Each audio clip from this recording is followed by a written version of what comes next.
கடலூர் மாவட்டம் அழகியநத்தம் பகுதியில் கடத்தி வரப்பட்ட 132 மது பாட்டில்களை போலீசார் பறிமுதல் செய்தனர். அழகியநத்தம் பகுதியில் மாவட்ட காவல் கண்காணிப்பாளர் உத்தரவின் பேரில் போலீசார் தீவிர சோதனையில் ஈடுபட்டுக் கொண்டிருந்தனர். அப்போது அந்த வழியாக வந்த காரை நிறுத்தி சோதனை செய்தபோது அதில் புதுச்சேரியில் இருந்து சட்டவிரோதமாக மது பாட்டில்கள் கடத்தி வந்தது தெரியவந்தது.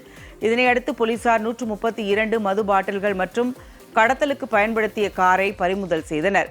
இது தொடர்பாக ஸ்ரீமுஷ்ணம் பகுதியைச் சேர்ந்த இளவரசன் மற்றும் செல்வகுமார் ஆகிய 2 பேரை கைது செய்து விசாரணை நடத்தி வருகின்றனர்.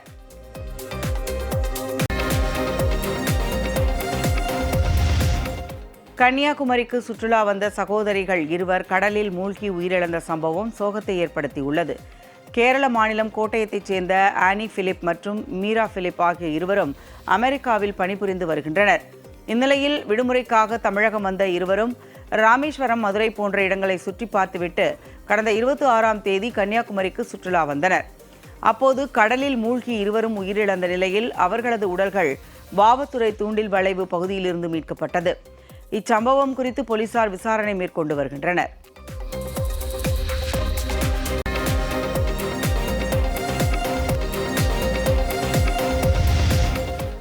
சித்ரா பௌர்ணமியை முன்னிட்டு தென்காசி குற்றாலம் ஸ்ரீ செண்பகாதேவி அம்மன் கோவிலில் பக்தர்கள் குவிந்து வரும் நிலையில் வனத்துறையினரின் கடும் கட்டுப்பாடுகளால் பக்தர்கள் சிரமத்திற்கு ஆளாகியுள்ளனர்.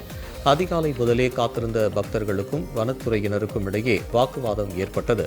தற்போது பக்தர்கள் தீவிர சோதனைக்கு பிறகே வனப்பகுதிக்குள் அனுமதிக்கப்படுகின்றனர். இந்த ஆண்டு வனத்துறையின் கட்டுப்பாடுகளால் அன்னதானத்திற்கு தடை விதிக்கப்பட்டுள்ளது. இதனால் உண்ண உணவும் குடிக்க குடிநீரும் இன்றி பக்தர்கள் கடும் அவதிக்குள்ளாகி வருகின்றனர்.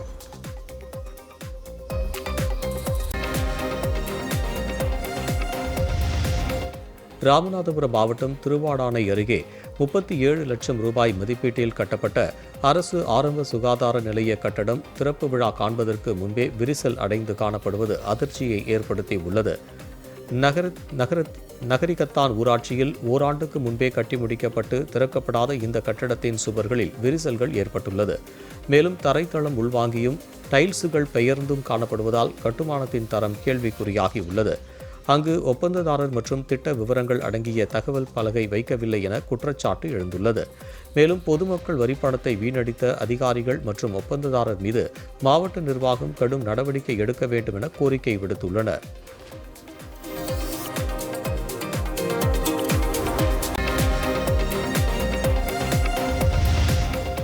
திருப்பூர் மாவட்டம் தாராபுரத்தில் தனியார் பள்ளி தாளாளர் வீட்டில் தொடர் திருட்டில் ஈடுபட்டு வந்த 7 பேர் கொண்ட கும்பலை போலீசார் கைது செய்துள்ளனர்.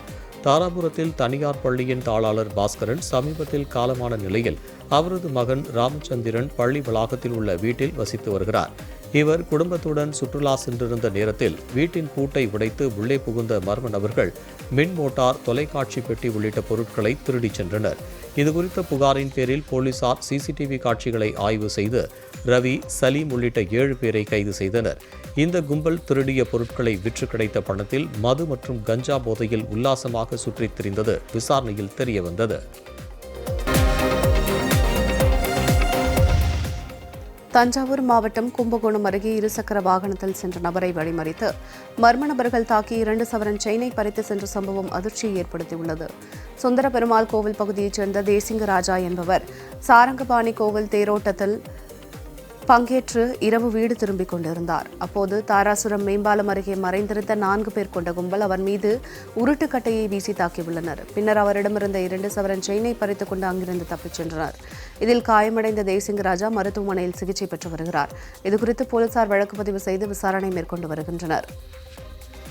தேசிங்கராஜன் சாரங்கபாணி கோயில் தேரோட்டத்தை முடிச்சுட்டு வீட்டுக்கு போயிட்டு இருந்தேன். தாராசுரம் பட்டேல் பாலத்துக்கு கீழே, பைபாஸ் பாலத்துக்கு கீழே 4 பேரும் சார், வழிபறி 4 பேர் என்ன பண்ணாங்க, கட்டையால அடிச்சு என்ன வண்டி நிப்பாட்டாங்க. வண்டி உடனே கீழே இறங்கினோடனே ஒருத்தவங்க கீழே கையை பிடிச்சிட்டாங்க, ஒருத்தவங்க காலை பிடிச்சிட்டாங்க. என் கழுத்துல செயினை பிடிச்சி அறுத்துக்கிட்டு ஓடிட்டாங்க சார். அம்மா அப்பா கத்துறப்ப டக்குனு கட்டையை தள்ளிவிட்டு நான் வதக்காக நெஞ்சில மிதிச்சு நிக்கல, அவங்க ஓடிட்டாங்க சார். செயினை எடுத்துக்கிட்டு 2 பவுன் செய்யணும் சார். கம்ப்ளைண்ட் கொடுத்தோம் சார். வந்து நைட்டு சார்லாம் விசாரிச்சுட்டு போனாங்க. இன்னும் ஒரு தகவல் ஒன்று சொல்லுங்க சார்.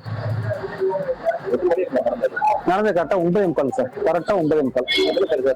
4 பேர் இருந்தாங்க சார். சித்ரா பௌர்ணமியை முன்னிட்டு தென்காசி குற்றாலம் ஸ்ரீ செண்பகாதேவி அம்மன் கோவிலில் பக்தர்கள் குவிந்த நிலையில் வனத்துறையினரின் கடும் கட்டுப்பாடுகளால் பக்தர்கள் சிரமத்திற்கு ஆளாகியுள்ளனர். அதிகாலை முதலே காத்திருந்த பக்தர்களுக்கும் வனத்துறையினருக்கும் இடையே வாக்குவாதம் ஏற்பட்டது.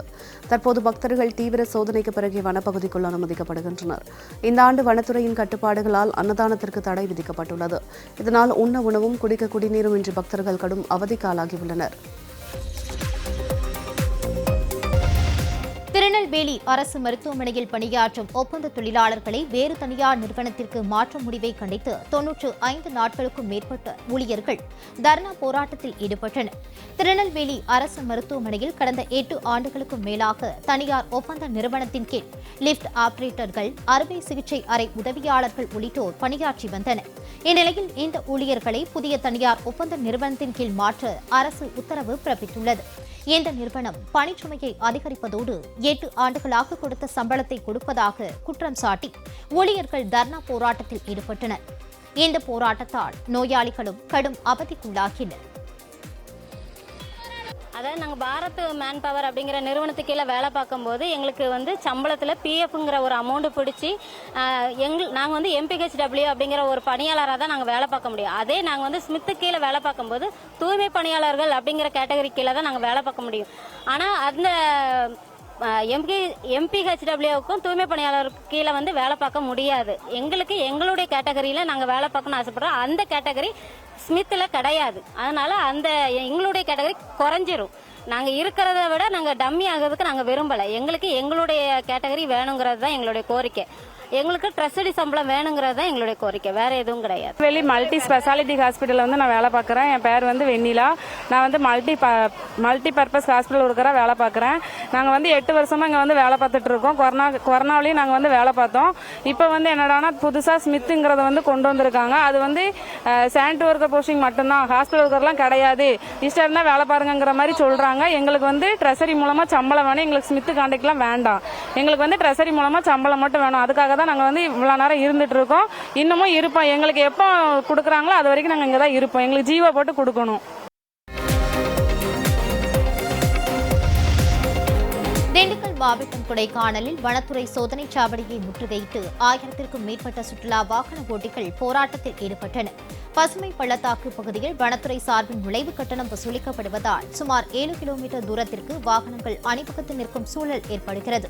இதுகுறித்து பலமுறை கோரிக்கை விடுத்தும் வனத்துறை நடவடிக்கை எடுக்காததால் வாகனங்களை சோதனை சாவடியிலேயே நிறுத்தி சுற்றுலா வாகன ஓட்டிகள் போராட்டத்தில் ஈடுபட்டனர். பழைய முறைப்படி அந்தந்த சுற்றுலா தலங்களிலேயே கட்டணம் வசூலிக்க வேண்டும் என ஓட்டுநர்கள் வலியுறுத்தியுள்ளனர்.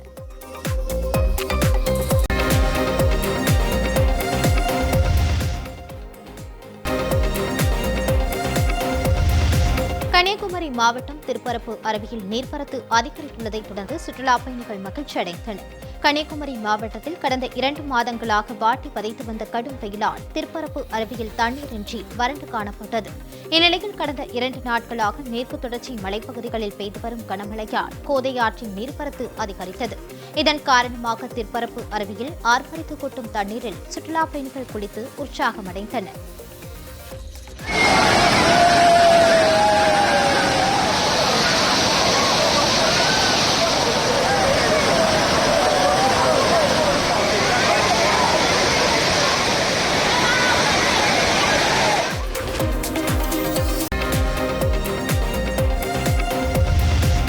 சித்திரை மாத பௌர்ணமியை முன்னிட்டு விருதுநகர் மாவட்ட மேற்கு தொடர்ச்சி மலையில் அமைந்துள்ள பிரசித்தி பெற்ற சதுரகிரி சுந்தரம் காளிங்கம் கோவிலில் ஆயிரக்கணக்கான பக்தர்கள் குவிந்தனர். கடல் மட்டத்தில் இருந்து 4500 அடி உயரத்தில் உள்ள இந்த கோவிலுக்கு தமிழகம் மற்றும் பிற மாநிலங்களில் இருந்து வந்த பக்தர்கள் நீண்ட வரிசையில் காத்திருந்து மலையேறினர். பக்தர்களின் பாதுகாப்பு கருதி காலை 6 மணி முதல் 10 மணி வரை மட்டுமே மலையேற அனுமதி வழங்கப்பட்டுள்ளது. வெயில் காலம் என்பதால் எளிதில் தீப்பற்றக்கூடிய பொருட்களை கொண்டு செல்ல வனத்துறை தடை விதித்துள்ளது. கோவிலில் இரவில் தங்குவதற்கும் அனுமதி மறுக்கப்பட்டுள்ளது.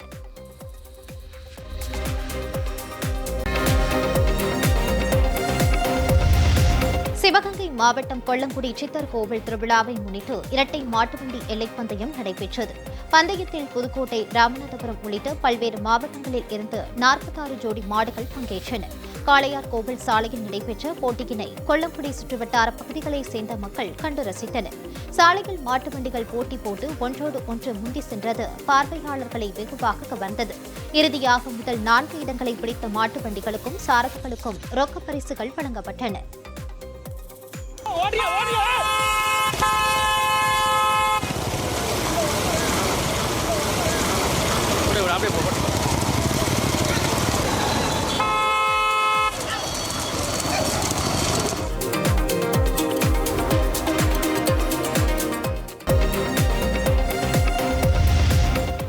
தேனி மாவட்டம் ஆண்டிப்பட்டி மற்றும் சுற்றுவட்டார பகுதிகளில் பெய்த கனமழை காரணமாக ஆண்டிப்பட்டி வீடப்பர் கோவில் சாலையில் உள்ள ரயில்வே சுரங்கப்பாதையில் மழைநீர் குளம் போல தேங்கியது.